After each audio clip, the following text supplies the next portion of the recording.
de la otra casa. Uy, qué arriba que quedé. Ahí está. Nos vamos acomodando a medida que vamos avanzando, estamos en vivo y forma parte de las situaciones que uno vive al hacer televisión en vivo. Lo habíamos anunciado, estoy en el medio, esto es raro, pero hemos quedado en el medio de una cuestión de cholulismo, me parece. Hemos quedado en el medio yo he quedado en el medio de Guillermo Larán, de este lado, mira, si me abrís el plano, muy bien. Y de Cristín Clark, a quien le damos las buenas noches, le agradecemos por haber venido. No, muchas gracias a ustedes. Cristín es colega, es periodista, es propietaria y directora del periódico digital La Voz de los Andes, acostumbrado a llamar a la gente a que vaya a la otra cara, de La Voz de los Andes. Y vamos a reflexionar un poco sobre lo que ha ocurrido la semana pasada, algunas situaciones particulares, pero principalmente y el análisis periodístico de lo que ha ocurrido en Junín de los Andes. En realidad, después a través de las computadoras, porque se conoció en un correo electrónico, la decisión de los jueces de darle la pena de 3 años a Juan Marco Fernández y de 2 años a Analía Godoy. Tema que también se analizó en La Voz de los Andes, como lo hemos hecho la mayoría de los periódicos, Cristina. Bueno, de hecho, creo que hubo más medios de San Martín de los Andes que locales de Junín de los Andes durante los 2 juicios, el de cesura y el anterior, que fue el juicio que finalmente terminó con la condena, tanto de Juan Marco Fernández y Analía Godoy. Por supuesto, el juicio concitaba mucha atención, sobre todo por lo que significa este nuevo procesamiento legal, en el cual la prueba escrita no sirve o no cuenta. Lo que cuenta es la prueba oral, la que se muestra durante el juicio. La primera parte del juicio fue rara, por lo menos a mi entender, que presté bastante atención. Recuerdo una testimonial filmada que se mostró de Analía Godoy y los 3 jueces, digamos, rotando las sillas para verla igual que el resto del público, y el presidente del tribunal, el doctor Andrés Repeto, durmiendo a pata ancha. Esto llamó la atención de varios de nosotros, como llamó la atención durante el decurso del juicio el modo en que el doctor Repeto, destrataba al fiscal y a la querella, sí, muy despectivamente, no así con el doctor Laprida, sí, pero el destrato hacia la fiscalía, hacia la querella, sobre todo hacia la fiscalía, era como muy notable, muy evidente. Desde ahí no resultó demasiado sorpresivo que los otros 2 jueces hubieran condenado a Juan Marco Fernández y a Analía Godoy, y no el juez Repeto. Pareció como algo, digamos, que quien pudiera leer la entrelínea y estar atento al lenguaje corporal y a muchas cosas que pasaban, no hubiera podido prever. Esto de que un juez durmiera abiertamente durante una testimonial, insisto, la prueba que tienen que poner a los jueces no es escrita, es la misma que pueden ver todos, eso es lo que supone un juicio oral. Así que bueno, fue raro.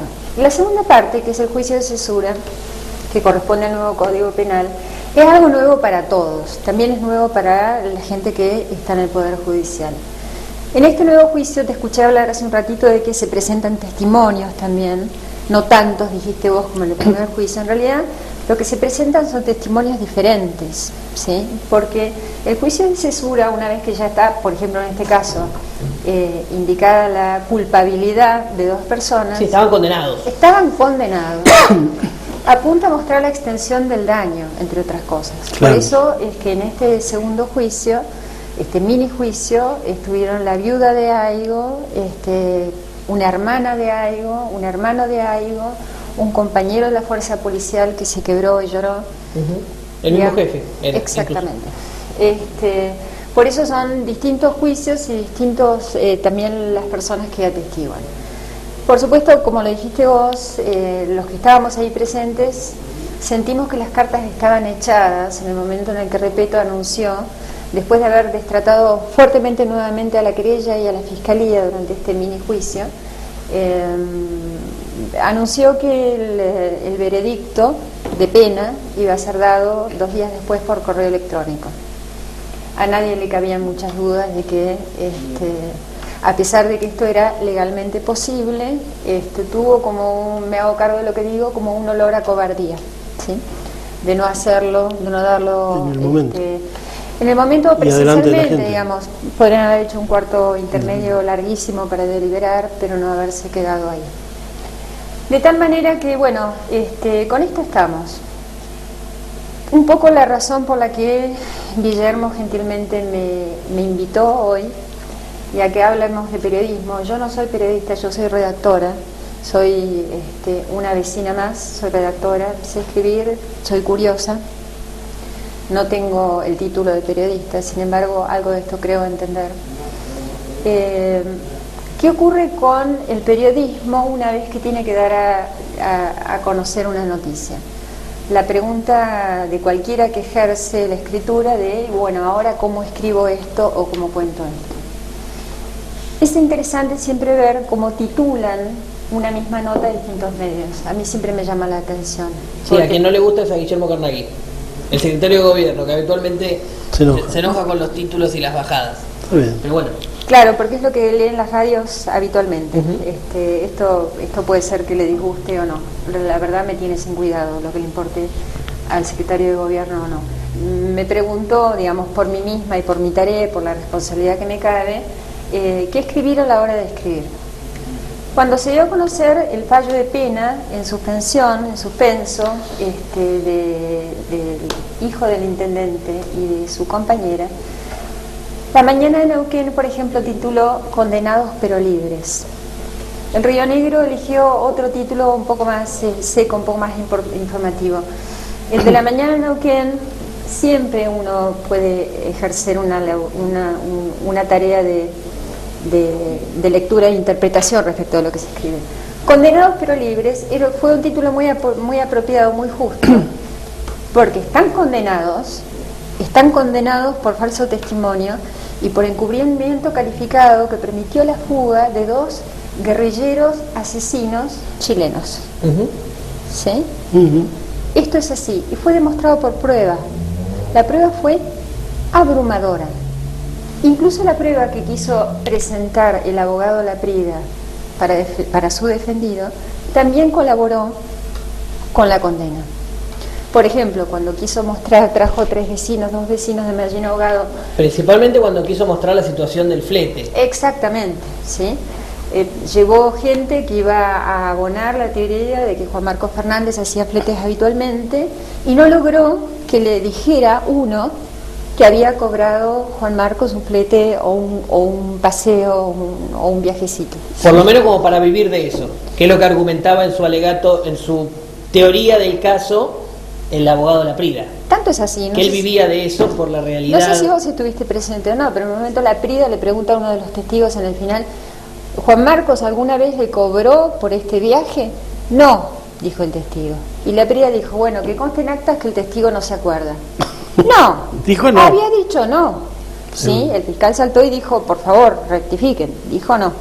De tal manera que la condena sí llegó por prueba. El juicio de cesura corresponde al todavía no sabemos cuál criterio de los jueces, lo darán a conocer en la argumentación de su fallo. Vuelvo a lo anterior. ¿Cómo titula uno? ¿Cómo escribe uno? Mi elección fue titular Zafaron. Ese fue el título del diario La Voz de los Andes respecto a lo que había ocurrido, o cuando se conoció la pena el mismo viernes, el título fue Zafaron. En mi caso, digamos, el mejor título que yo había visto había sido el de La Mañana de Neuquén. El mío tuvo una intención que le puede gustar o no a la gente, yo esto no lo discuto, coloquial, cercana. De hecho, mucha gente me llamó para decirme, incluso gente que ha estado vinculada a este gobierno en otra época, para decirme, dijiste muy rápidamente en ese Zafaron lo que muchos sentimos. No importa, puede haber gusto o no por el modo en que uno formula la cosa. Lo que me resultó muy desagradable es un mensaje privado que me llegó a mi celular de parte del intendente Juan Carlos Fernández, enojado por el título y supongo que por el seguimiento que yo hice del caso. Después de la publicación, el intendente te mandó un mensaje de texto. Esa noche. Sus calificativos hacia mí fueron que yo era miserable, que despreciaba mi forma de vida, mi tipo de vida, que no era la suya, que yo me había mantenido oculta durante un tiempo para después volver y hacerme a cargo de mentiras, eco de mentiras. Yo no me mantuve oculta, hubo un tiempo en el cual yo no publiqué en La Voz de los Andes porque tuve un problema personal por el cual estoy en tratamiento en el hospital, de tal manera que yo no estuve oculta, no es mi forma ocultarme, por otro lado. Y yo le recordé a Juan Carlos Fernández, en ese ida y vuelta que tuvimos, muy breve de mensajes, que él sabía que yo sabía cómo había sido la verdad de los hechos. Y que además yo no me había hecho cargo de chusmeríos, sino que yo había visto, lo digo hoy, vi todo el juicio, vi la prueba. Pero mucho más allá de eso, el día que asesinaron a José Aigo, se sabía en el ambiente periodístico de San Martín que un hijo de Juan Carlos Fernández estaba detenido.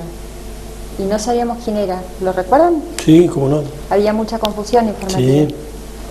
Y yo llamé a una fuente, a la perfecta fuente, una fuente por supuesto muy reservada, para preguntarle cuál de los hijos de Juan Carlos era, pues tiene varios. Sí, sí. Al ratito esta fuente me confirmó que era Juan Marcos Fernández. Al ratito yo llamé a esta fuente y le dije, están hablando en este momento de casa furtiva, de droga, ¿recuerdan que eran las primeras versiones? Sí, en principio eran eso. Y esta fuente me dijo, no, Juan Marcos lo único que hace es pasar gente ilegalmente por la cordillera. Juan Carlos Fernández sabe que yo sé esto, y yo se lo dije el día del allanamiento en su casa.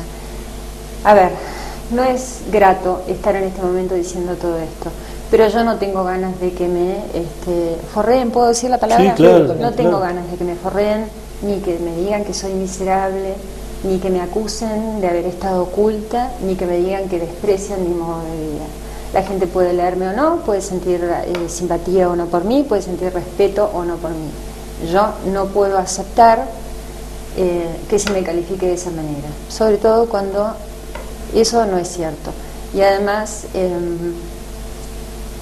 yo no tuve nada que ver con el asesinato de Aigo. Claro. Yo no. A mí lo que me preocupa es esta situación hasta de persecución del periodismo, ¿no? No, A no, través del mensaje. No, vos tenés una interpretación y No que lo está considero bien, una persecución, ni lo considero un ataque a la libertad de prensa. Yo leí el mensaje también. Sí, te lo mostré. Y la verdad es que sí, digamos, me parece que fue un golpe bajo, que si me hubiera agarrado 10 días antes me hubiese hecho mucha más mella, digamos. Y lo que quiero decir es que sin intentar defenderme, ni victimizarme, ni nada de eso, ni decir que soy ni la mejor, ni la peor, ni la del medio, soy una más, no soy una persona despreciable, no soy una persona miserable, no me he dejado llevar por chusmeríos, sino por pruebas, y Juan Marcos Fernández y Analía Godoy han sido condenados por pruebas, no por mí. Cristín, muchas gracias por haber venido, gracias por saber, sabemos que no era una situación fácil por todo esto que estás viviendo, pero nos parecía importante poder contar contigo. No va a ser la última oportunidad. No, por supuesto. Les agradezco la invitación porque la verdad es que yo no quise hacer esto que no sé cómo se llama, un editorial, un descargo, una confesión, no lo quise hacer desde La Voz de los Andes, no quise utilizar mi propio medio. Me pareció adecuado usar otro, valerme de otra invitación, justamente para no generar desde mi propio medio una tribuna al respecto. Pero insisto, estos son los bueyes con los que aramos.